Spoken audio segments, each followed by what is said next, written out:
Assalamualaikum warahmatullahi wabarakatuh. Selamat pagi teman-teman dimanapun saat ini Anda sedang berada.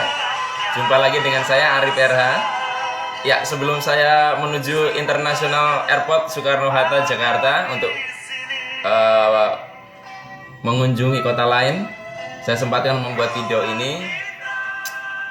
Baik, tema yang akan kita bahas pada kesempatan pagi ini adalah judulnya uang itu spiritual. Ya.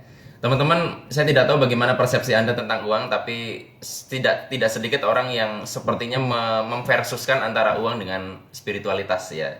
Jadi akhirnya kesannya kalau misalkan spiritual itu jadi nggak boleh punya banyak uang. Padahal saya beberapa kali baca artikel dan buku ada yang judulnya Corporate Mystic, justru sufi-sufi yang spiritualitasnya tinggi sekarang di zaman sekarang banyak sekali adalah pemilik perusahaan-perusahaan besar.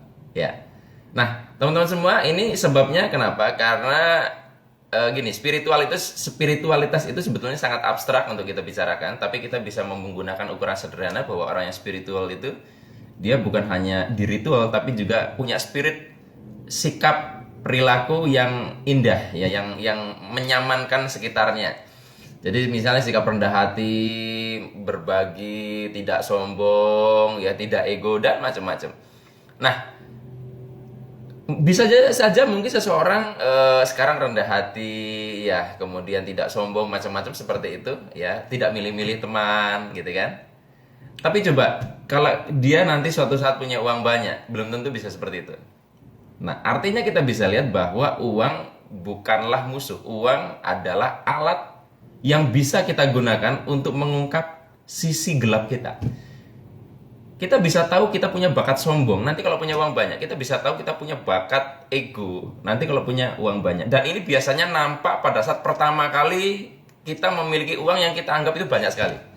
Makanya ada sindrom orang kaya baru. Di situ biasanya perilakunya jelek, aneh. Ya, jadi orang yang kaya banget itu malah rendah hati biasanya, karena dia sudah bisa melampaui titik di mana dia sudah bisa mengerti sisi gelap dia dan dia bertumbuh. Tapi orang yang baru pertama kali kaya biasanya sombong. Iya. Nah, jadi teman-teman semua, kalau misalkan kita kaitkan lagi, misalkan orang kadang mengatakan bahwa ya saya sih hidup sederhana saja gitu loh. Sederhana bukan versus dari kaya raya, ya.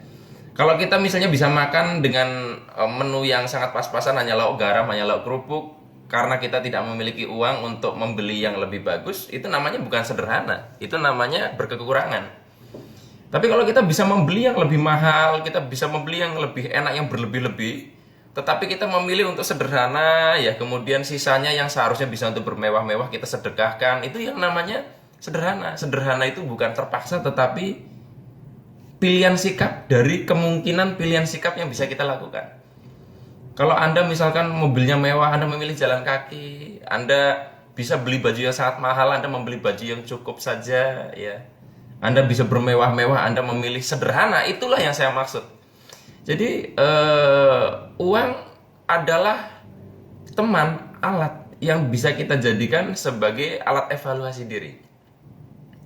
Ya.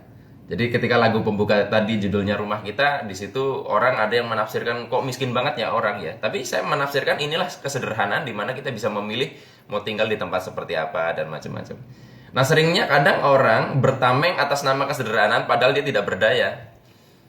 Kalau ada orang dengan sadar memilih saya tidak mau memilih punya uang banyak, ya nggak masalah gitu loh. Tapi ada orang yang sebetulnya kepengen kaya, tetapi karena tidak berdaya, malas, ya dia menutupi kemiskinannya dengan kata ya gue mah sederhana saja. Bukan begitu. Sederhana itu kita bisa melakukan yang terbaik. Kemudian kita memilih untuk tidak berlebih-lebihan, gitu. Dan ingat, sebenarnya teman-teman semua, kadang kita mengatakan sederhana, cukup untuk diri sendiri, bisa jadi itu sebuah egois. Kita sering mengatakan orang kaya egois ya, tapi kadang kita egois. Karena kalau kita hanya memikirkan piring kita sendiri, ya kita tidak memikirkan tetangga kanan kiri kelaparan. Ya, tapi kalau kita memikirkan lebih, ya kalau kita sadar cukup buat saya dan sisanya kita bisa bagikan kepada orang lain. Ya, dan setiap orang punya cara berbaginya sendiri-sendiri. Dan ingat, salah satu jebakan ketika kita sudah kaya adalah kalau kita pun mau berbagi, kita ingin memamerkan apa yang kita sudah lakukan untuk membantu orang lain, itu juga jebakan lagi. Jadi balik lagi, uang adalah sesuatu yang sangat spiritual bagi kita. Jadi teman-teman, bukan berarti kalau misalkan mau spiritual harus kaya raya. Dan kaya raya itu ukurannya tiap orang berbeda-beda. Tetapi mulai hari ini berdamailah dengan uang. Ya, jika ia datang banyak, jangan jadikan musuh, jangan ada ketakutan bahwa dia akan menggelincirkan Anda. Uang adalah malaikat yang membantu kita untuk memperbaiki diri kita. Ya, baik. Hanya ini yang bisa saya bagikan teman-teman semua. Sampai jumpa lagi di lain kesempatan. Saya akhiri billahi taufiq wal hidayah. Wassalamualaikum warahmatullahi wabarakatuh. See you.